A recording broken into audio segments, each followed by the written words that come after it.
multi-car team. Oh, we got one on the wall there. Yeah, Mark. that looks like one of the coin cars. That is Gutierrez. That's the 18 of Gutierrez, and a big fire comes out of the back of that machine, and he made heavy contact with that outside retaining wall. And Davey, that's in the area around troublesome turn 1. Yeah, it sure is. Boy, a heavy hit on the right side of that car, front and rear. And unfortunately, this session is going to be over right now. And he was 6th. Actually, he was one of the guys in. Now, he didn't get underneath that 1 minute mark. It was very, very close. But that's going to put James Hinchcliffe, who's 7th, into that top 6 right now. He's going to be happy. But guess who it leaves out? Tony Kanaan, Ryan Hunter-Ray, Connor Daly, and Sebastian Saavedra. Now, Alexander Rossi, he jumped up with another good time of 59.5. But how about this? Newgarden went a 59.8 on blacks. He goes out on reds, only went a 59.6. Didn't pick up a lot of time with that, from the blacks to the reds. So very interesting. Yeah, that's part of the conversation, Davey. I think ideally everyone would like to see a bit more disparity between those reds and blacks. People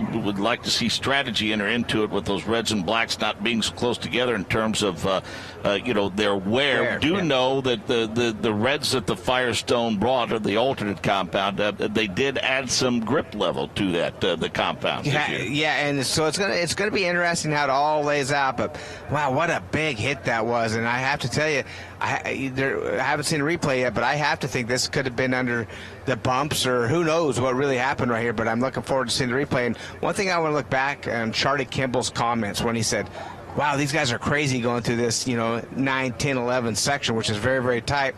And he goes, yeah, we're fast. Yeah, I know I'm one of those guys, but not as fast as the Penske guys.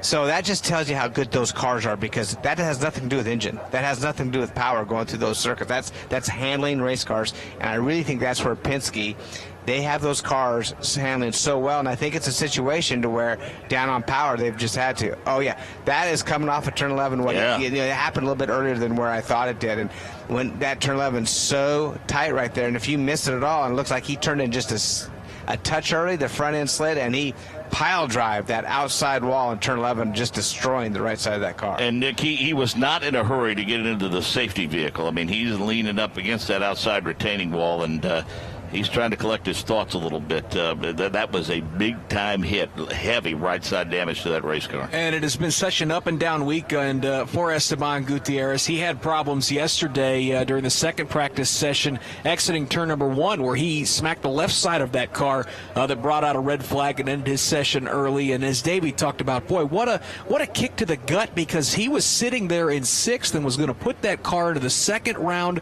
This driver from Mexico with a lot of Formula One experience that jumped into that car mid-season has really done a nice job. Did a really good job in Iowa last week, Mark, of taking care of that car. And as you mentioned, that was a big hit exiting turn 11, coming to the start-finish line. It's going to be a long night for that race team, Davey. Yeah, it is. And we just talk about him getting in that wall and how fast those Del Cohen cars have been this week or this year.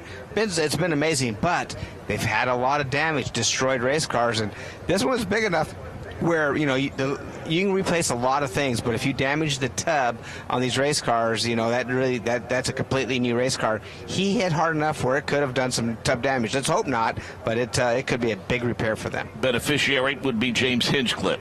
He slots into the top 6 along with Simon Pagenaud, Alexander Rossi, Joseph Newgarden, Max Chilton, Scott Dixon, and we mentioned Hinch. Narrowly missing Kanaan, Hunter-Ray, Daly, Saavedra, and Gutierrez. And Nick Yeoman, we talked about it earlier. Scott Dixon mired around 13th, 14th, 17th on timing and scoring all weekend long. And then when it's time to go, he slips himself into the Fast 6. He's at least got a chance for a top 12 start. Yeah, and think about that interview we heard from Charlie Kimball. He was optimistic that he felt like the data gathered from the other 3